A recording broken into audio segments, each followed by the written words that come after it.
Hello guys, and welcome back to Monday's episode of Barum Engines.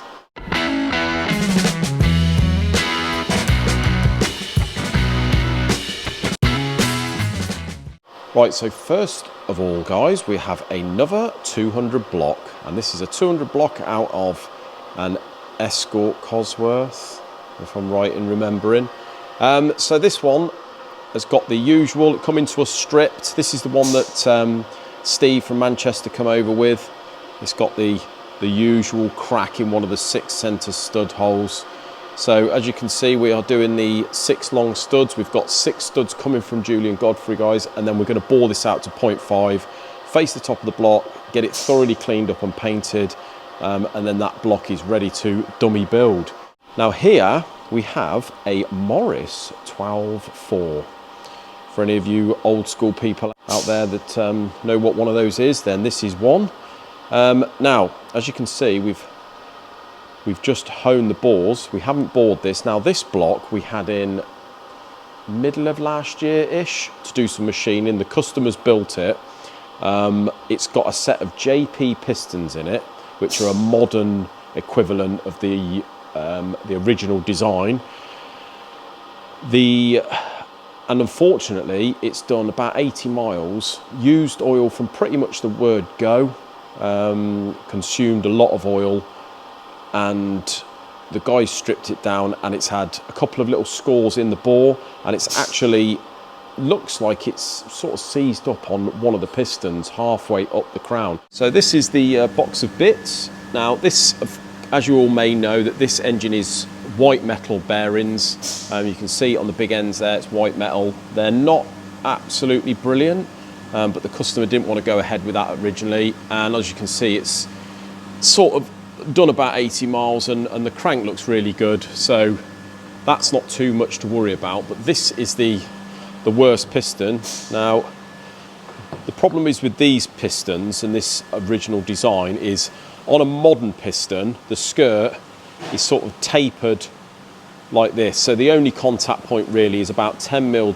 down from the base of the skirt. But these are sort of parallel all the way up. So where it's started to seize up there, the middle of the skirt, that is a typical sort of parallel skirt seizure there, heat seizure. Now, I have double checked the running clearance on this block, and as a matter of fact, the recommended JP running clearance for those pistons, we bored it and honed it with another half a thou over that. What the running was, what the jetting was like, I do not know, but it looked distinctly odd on all of the bores. It sort of had, you could see where it was a bit polished, staggered around the bore, and then obviously on number 4, it's just sort of started to nip up. It hasn't pinched a ring, but the rings do feel rather sharp.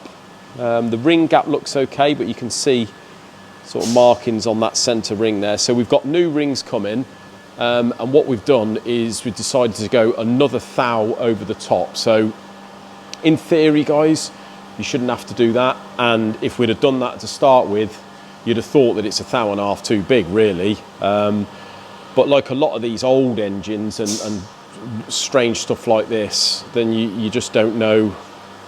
You're sort of banking on it running okay, but it's obviously not quite enough running clearance. So what we've done is we've just honed another thou out of it, and that's all you can do really. The guy's going to have it all back once we've cleaned it, and he's going to assemble it. But yeah, it's a bit annoying, but at the moment, as I say, with the symptoms that we had with it, with this sort of seizing up here, you let me know what you think down in the comments, but I'm thinking that it just isn't quite enough running clearance. Another thing is it's a split skirt, so it sort of should be all right, but it's certainly not going to slap with an extra thou, because you know it's a long piston, it's a split skirt, you've got that extra sort of length in the skirt there, so we should be okay on there. But yeah, it's a bit of a bummer really, because obviously he's had to take it all apart, quite a lengthy job.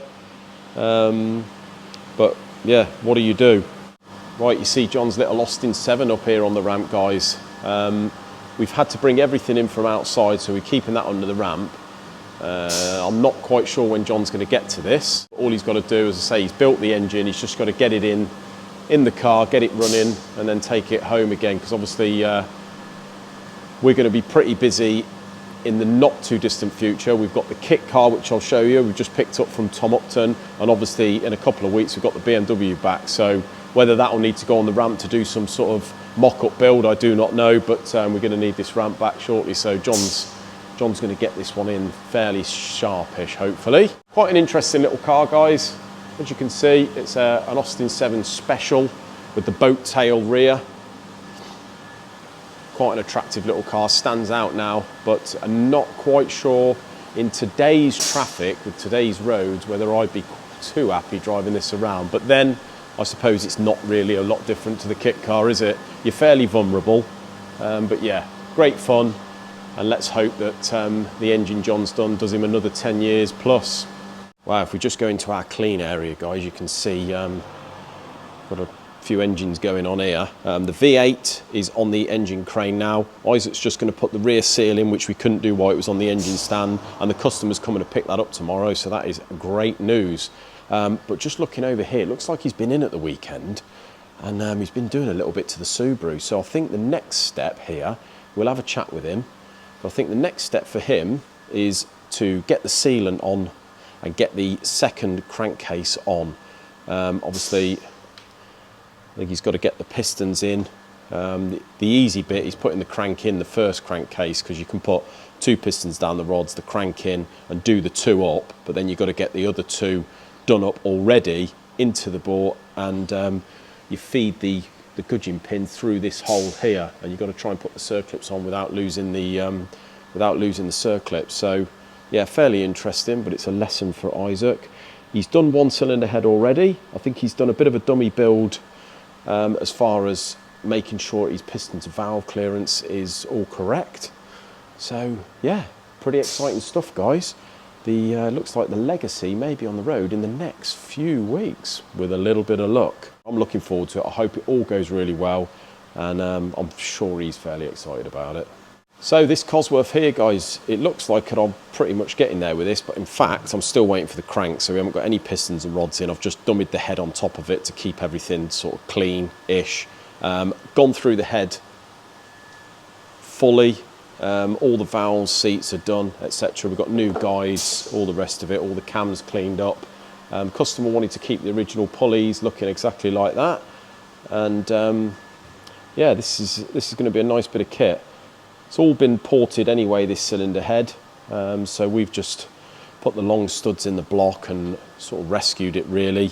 Obviously the crank had gone on this one. I've sized the rods are all good, balanced them all end for end, obviously all blasted, so they're all ready to go. Balanced those this morning end for end. Pistons, we've got the valve cutouts in, but we've just got to do the piston jut out when we get the crankshaft. But yeah, getting on with that one, guys. As soon as the crank arrives, which could be up to the middle of February, so another couple of weeks, get that in. I should get that done in a day or two. So that'll be another one out the door, ideal. So guys, just a little update on the video from last week I did on the customer with the MG taking us to court. So we have had a letter on Friday saying that he's taken us to court, basically, for the original amount plus about £50 worth of fees, so about 380 odd quid, I think. A lot of you suggested there in the comments, I think, well, in fact, most of you suggested in the comments, don't pay the man. At the end of the day, it's going to be too much hassle for him, but I do get the feeling that this chap will sort of take it the whole way. So it's one of those, what do? Do you just pay the bill, or do you just let it go on, let him take us to court? You know, at the end of the day, I suppose, like some of you said, he's relying on the fact that we've got bigger fish to fry. It's not a lot of money and we just pay him and be done with it. But at the end of the day, the only thing that's irritating me is he weren't really our customer to start with. And I feel that we don't owe the money at the end of the day. You could argue it both ways until the cows come home, but really all it is the garage is saying that they've rectified stuff that they think we should have done, and we're saying that we've just given it them back running, but they wanted it back like that to sort of go through it anyway. He didn't even want it back running. He wanted to sort of go through it, make sure it was all right. So I don't know. What do you do, guys? Please suggest in the comments what we should do. But at this point, I'm thinking, no, jog on, just take us there. We'll see you in court. What do you reckon?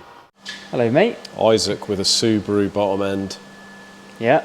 It's looking pretty much intact, mate, the old bottom end. Yeah, well, I've put it together and lightly bolted it up. I've not torqued it yet because I bet there's some long and specific torque sequence for it. Right. Obviously, you've got, in this water jacket, you've got 6 of the bolts on that side. So they're all in. I see them, yeah, down there. There's 4 there, and then there's 2 on the outside as well. Nice. And the other side, you've got 2 in the water jacket. Okay. And then the rest are like all these little ones around here. So when you took those bolts out originally from the water jacket, are they rusty in there? Not really. Stainless? No, they're like, I've got them. So they have learnt something from the old VWs. Yeah. They weren't too bad. Yeah, and then you've got some externally. That's sort of what they come out like. Oh yeah, pretty good. Really, isn't it? Yeah, well, they looks like they've Tops a bit. Looks like they've learnt a bit, and they've given sort of extra clearance around the shaft, yeah, as you say. But it looks a lot better than when it came in here, mate. It looks very nice. Yeah. Any issues along the way? Not really. I mean, a little bit of paranoia about all the clearances. Loads of paranoia, but that I think, just comes with building your own engine. It does. Rather than someone else's. Yeah, but I'm the same, mate, whenever I build something for myself. Just looking at that BMW that we've done over there, I'm a little bit paranoid about that, but then it'll be fine. I'm sure it'll be fine. Same as this will be fine. Thing is, it can go one or two ways. It'll either be right fine or or wrong. it won't be, yeah. So, like, you know. So we're pretty sure on the valve to piston clearance. Yeah, but I'm going to check it. But basically, the other day, on Saturday, I rung you. I was trying to work it out with it apart. Yeah. But that's just too confusing and complicated. So I'm just going to do it and try it and just make sure that way, and then I'm sure it'll be absolutely fine. So all the clearances, we've gone towards the more performance-y side, haven't we? Yeah. Just so it'd be on the safe side, because you never know. We want to make it all nice and safe for if you decide to map it or whatever you're going to do. So the head, you've just got one more head to do? Yeah, that's that head at the front. Yeah. Got to do that one. Okay. And then it can all just go together, really. A couple of bits I need to get still. Yeah. These half moon seals, need new ones of them. They didn't come in the set then? No. I might get a sump baffle. Right. And I don't know whether, like all these sensors here, I don't know whether I might see about replacing them, but I won't if they're crazy expensive. Yeah, that's it. If there's any Subaru people out there that have been involved with these for years, let us know in the comments whether you think we should start replacing things like this. But it's one of those, where do you stop, isn't it? Well, that's it, yeah. At the end of this the day. has got the dual AVCS, I think, which is the variable valve timing thing. Yeah. So I don't know. That's something that a lot of the earlier ones didn't have, isn't it? No, the yeah. J20s. Yeah, a lot of them are just sort of standard, like, well, not variable valve timing, but... Oh, well, you're getting on with it, mate. Yeah, getting on. So in a minute, you'll have the tool motor built, and it'll be just bolting on bits. Yep. And then get it back up to Surrey.